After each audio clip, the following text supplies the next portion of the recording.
Wastage company وغیرہ کے نام سے یا ڈائریکٹ سیلنگ کے نام سے اس طرح کے بہت ساری کمپنیاں انڈیا میں وجود میں آ چکی ہیں۔ تو ان کمپنیوں سے جڑ کر ان کی مصنوعات اور ان کی بنائی ہوئی چیزوں کو خریدنا، جو کہ جائز اور حلال چیزیں ہوں، اس کو خریدنا اور اس کو بیچنا یا اس سے نفع کمانا اس حد تک تو جائز ہے۔ لیکن اس طرح کسی کو کمپنی سے جوڑ کر ایک مرتبہ اجرت لے لینا، ایک مرتبہ پیسے لینے، کسی کو ہم کمپنی سے جوڑے، مثال کے طور پر خالد بھائی نے جوڑا عبد الواسع بھائی کو، تو خالد بھائی کے لیے اجرت لینا، عبد الواسع بھائی کو جوڑنے کی اجرت لینا جائز ہے۔ لیکن اب اس کے بعد میں عبد الواسع بھائی نے کسی اور کو جوڑا، عبد الباسط بھائی کو جوڑا، باسط بھائی نے پھر حمید بھائی کو جوڑا، اس طرح کی سلسلہ جو جوڑتے ہوئے چلا جاتا ہے، تو پھر وہ سارے جتنے لوگ جڑے ہیں ان سب کا ایک انعام کے طور پر یہ ہے کہ اجرت کے طور پر پہلے والے کو یعنی خالد بھائی کو ملتے رہنا،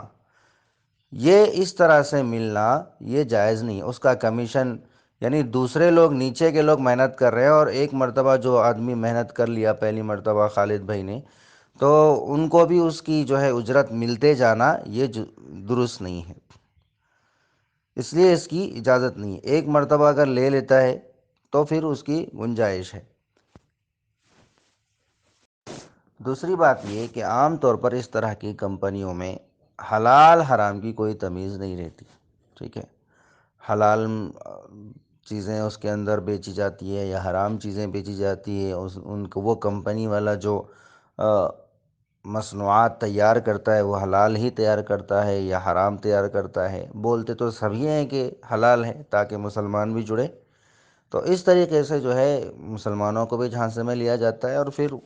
کچھ دن تک نفع وغیرہ دیا جاتا ہے اور اس کے بعد میں نقصان ہوتا ہے۔ اصل انسان کو خود محنت کرنا چاہیے، خود محنت کر کے خود اپنے حلال طریقے سے کھانا چاہیے۔ یہ سب جو طریقے جوڑے جاتے ہیں یہ سب غریبوں کے آزاد تجارتی منڈیاں ختم کرنے کے واسطے قائم کی جاتی ہیں، تاکہ ان کی آزاد تجارتی منڈیاں ختم ہو جائیں، لوگ سستا سستا کہہ کر اور کچھ فائدے کے خاطر، وہ جو فائدہ دیتے ہیں، لاکھ دیتے ہیں لوگ، 2 لاکھ دیتے ہیں یا 1 کار دیتے ہیں، 2 کار دیتے ہیں، اس طرح کے کچھ فائدے دے دیتے ہیں کمپنی والے، وہ ان کے کمائے ہوئے فائدے کا چھٹاک بھی نہیں ہوتا،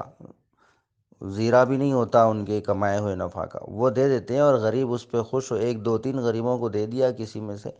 بس دے دے کے خوش کر دیتے ہیں، اور لوگ جو اپنا اثر رسوخ رکھتے ہیں وہ اپنے چند دنیاوی فائدے کی خاطر لوگوں کو اس کے ساتھ میں جوڑتے رہتے ہیں، جس کی وجہ سے جو آزاد غریب جو تجارت کر رہا ہے، کہیں بھی تجارت کر رہا ہے، وہ ٹھیلا بنڈی لگا کر یا مارکیٹ میں چھوٹی موٹی دکان لگا کر، فٹ پاتھ پہ دکان لگا کر، ان کی منڈیاں ختم ہو جاتی ہیں۔ اس کی وجہ سے یہ جو آزاد تجارتیں تھیں وہ ختم ہو کر سارے کے سارے لوگ غلام بن جاتے اور آہستہ آہستہ پوری دنیا اس دجالی سسٹم اور غلامی کے دلدل میں پھنس جاتی ہے۔ اسی وجہ سے اس طرح کی کمپنیاں لگائی جاتی ہیں، تو وقتی طور پر فائدہ تو نظر آتا ہے لیکن اس کے اندر ایک عظیم نقصان ہے جو اس کے اندر پوشیدہ ہے۔ اسی وجہ سے، اسی سسٹم کی وجہ سے شریعت نے اس کو ناجائز قرار دیا کہ غریب غریب سے غریب ہو جاتا ہے اور امیر امیر سے امیر ہو جاتا ہے، کیونکہ ہر کوئی وہیں سے خریدے گا سستا سستا کہہ کر،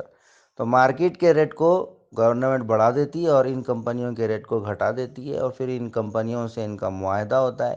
تو اس وجہ سے ان کے ریٹ گرا دیتی ہے، ریٹ کم کر دیتی ہے، جس کی وجہ سے لوگ سستے کے بہانے وہیں سے خریدتے ہیں، اور پھر غریب غریب سے غریب تر ہو جاتا ہے، امیر امیر سے امیر تر ہونا جاتا ہے، جس سے ایک معاشرتی یعنی پورا معاشرہ تباہی کے دہانے پر چلا جاتا ہے اور غریب ہو جاتا ہے۔ اسی وجہ سے اس سودی سسٹم کو، اس طرح کے اور اس طرح کے ایسے معاملات کو جس میں غریب کا زیادہ سے زیادہ نقصان ہو جاتا ہو انجام کے اعتبار سے، نتیجے کے اعتبار سے، ایسے سسٹم کو اسلام نے ناجائز قرار دیا۔ لوگوں کو صاف طور پہ کھلے طور سے بات سمجھ میں نہیں آتی تو کہتے ہیں کہ بھئی یہ کیا ہے، اسلام میں ہر چیز ناجائز ناجائز ہے، انجام کیا ہوتا ہے اس کا پھر وہ نہیں دیکھتے ہیں لوگ، اس پر نظر نہیں ہونے کی وجہ سے پھر اس کے پیچھے پڑتے ہیں اور انجام کار خود ہی نقصان اٹھاتے ہیں۔